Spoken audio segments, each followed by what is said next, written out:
What's going on, everybody? This is Afro Think Tank. I want you to look at these beautiful, beautiful, beautiful, beautiful black women, and I want you to tell me where they're from. I want you to tell me where they're from. Are they from Atlanta? Are these girls from Atlanta? Are they from New York, California, Georgia, Louisiana, St. Thomas, Trinidad, Jamaica? Are they Haitian? Are they Dominican? Are they Black Puerto Rican? Can you tell? Any man who was into black beauty is not going to look at those ladies and care. They're not going to care whether she's from Trinidad, whether she's from Atlanta, whether she's from Ghana, whether she's from Colombia. Like, a pretty face is a pretty face. Nice body is a nice body. I mentioned this in previous videos where it's like you have self-proclaimed, proud, patriotic FBA Black Americans who like are very much about retaining their cultural retention, who are grabbing their passports. FBA SYSBM, who are like actively seeking for women to date in mixed lineages. So all this cultural pride and where are you from doesn't it goes out the door as soon as somebody is your type. Especially if you're a black man who is into beautiful black woman, natural, beautiful black woman. Really? Y'all really gonna sit there and check her passport? Nobody thinks like that. That's not real life. Let's continue. Diaspora wars. We think you so different. Look at the hair. Maybe we can tell by the hair. Does the hair give us any indicator? Let me see. What about the body frames? What about the noses? Can you tell from the body frames? I mean, Americans by and large are opulent, obese, overweight, big, full-figured, whatever. Black women are some of the heaviest in the USA, the heaviest of all women. And so now when you read the USA, you just tend to see less overweight women, especially when you're in like developing countries or just nations where quite frankly the food is still real and organic. So based upon that alone, somebody may look at that and be like, you have a whole group of ambitious but like healthy, slim women. Probably not in America. You know what I mean? Of course he can get that. Of course he can find it. But it's just, honestly, it's just a lot less common in America because the majority of black women are considered overweight, or a little bit over 50% are like obese. So that alone makes it less likely that this is somewhere in America. What about the attitude and the swag? Can you tell from the attitude and the swag? Do you know? Look at the dances. Can you pinpoint anything from the dance? I mean, give your best guess where these beautiful black women are from. They all got different looks. Where do you think they from? Huh? Tell me where you think they from in the comments. I'm not even gonna tell you because it should be obvious, or shouldn't it be obvious? I mean, it's mostly our women on the internet with these diaspora wars, right? Talking trash about each individual differences. That's hecka funny because in my experience, the diaspora wars or whatever, it's been men. It's most of the energy I've gotten around the diaspora wars has been men. So it's interesting that he says that. But again, this goes back to the algorithm and how the algorithm works and how we are not having the same experiences. What about the aesthetics? Can you figure out where these women are from aesthetically? Now, one thing you should be able to use is your eyes, right? Which is a good identifier. We know they're West African women, right? You can tell that part, right? Or Central African women. You can tell that because Central African women and West African women look exactly the same. The only ones that's a slightly different are some of them Arab mixed Ethiopians. I mean, I think in general there's stereotypes about what a pure black or a pure African looks like, and Africa to date is one of the most genetically diverse areas out there. You have a really large variety of phenotypes that are purely African, being very, very, very dark, from being moderately dark to rather light skinned. Africa's huge, but that's besides the point. But other than the Arab mixed Ethiopians, and that's just a couple tribes in Ethiopia, them East Africans. Yeah. The rest of Africa look like this. The rest of the African women look like this. And if you are African, anywhere on the globe, you look like this.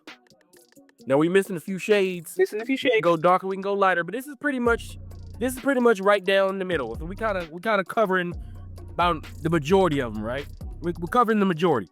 So it's important to clarify. He's talking about like this is what's natural out there in some of those countries where people are still more closely to its traditional food system. Now, once you start introducing all the junk that we mentioned before, people's body can start changing, people's body can react. And We sitting there having diaspora wars, trying to find the minute differences in each other. Just know that you can't tell. You don't freaking know. You don't freaking know, do you? You don't know. And just like when you look at Asian people, y'all all automatically say Chinese, right? Even though there are many different types of Asian people, but they're all Asian, right? You say, oh, you look Chinese. When you look at white people, y'all can't honestly tell me that you see different variations of white people when you look at white people, right? So when white people look at us, what do you think they see? What do you think they see? when white people look at us, all they see is a Negro. They're not seeing a Trinidadian, they're not seeing a Jamaican, they're not seeing a Black American, a foundation of Black American, an American descendant of slavery. They're not seeing a, Afro-Colombian, they're not seeing a Dominican, they're not seeing a Puerto Rican. They are seeing a Black person, period.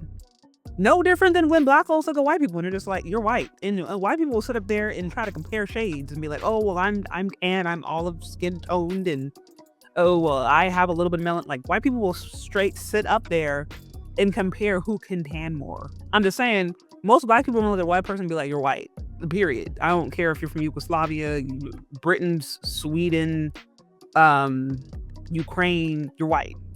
So just like how a Black person will look at another culture and be like, you just kind of blanket state it, like you're not necessarily going out of the way to try to determine the differences between the Irishman and the person from Scotland and the person from Italy or Greece. Like, you're just white. It's the same way for Black folk. That's how other cultures are viewing us too. Of course, like, there's differences between even Black people and Black groups and Black ethnicities, especially like in a situation like in America or the UK or whatever, where it's like Black is a minority and you have a majority looking at y'all and pushing you guys in this one category as if you're all the same. It's just important to understand that, especially when it comes to wanting to understand how to organize, how to move forward, like ultimately what's going to be the best way to just engage with business, engage socially, economically, family-wise. Like, it's just important to understand that. While you're sitting here fighting each other over and over about the stupidest, dumbest things, because you guys are the same, right? Because you all fight each other exactly the same with that same strong West African attitude and ego. That's what I've always said. You can't tell the difference, at least as far as like the energy. Some of these African Americans got the exact same energy as Nigerians, the exact same energy as South Africans. It's like the way they bicker and fight, the way they can't get along, the way they're always trying to be like, this is me versus you. I'm like, it's the same energy. You didn't transfer that now into America, and folks done been there for multiple generations and had a few different experiences. And so now, but it's like, it's the same energy. You go Nigerians can't even halfway get along. Black and rich Black folks can't get along with poor Black folks.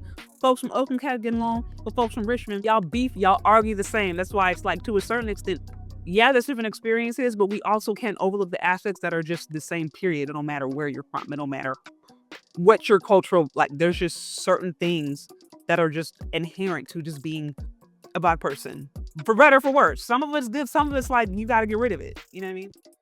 Right? That we don't seem to reserve for everybody else, but we got so much smoke for each other.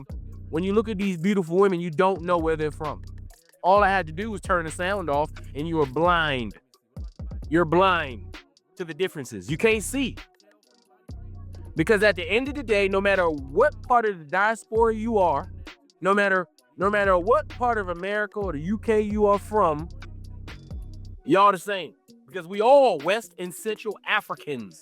We're all Africans at the end of the day. Anyway, that's all I got to say. It's Afro Think Tank. Learn something, teach something. I'm out. Not much else to say there. He makes some interesting points. I mean, I don't blanket statement and assume that every Black person across the diaspora has the same experience. Obviously, that's not real life.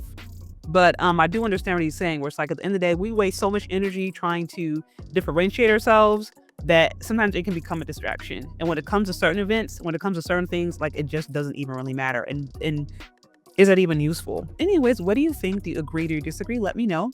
deeper questions, comments, concerns in the comment section below. Thank you so much for listening if you've gotten this far, and we'll talk later. Bye. I'm really excited to announce my new kids book, Aisha Learns to Love Her Hair. Aisha's hair is stunning, but she struggles to see its beauty. Through encouragement and wisdom from Grandma Lily, Aisha learns powerful lessons about self-acceptance. Aisha's journey is a heartwarming tale of family, culture, and confidence. Share her magical journey with your little loved one today, available for purchase.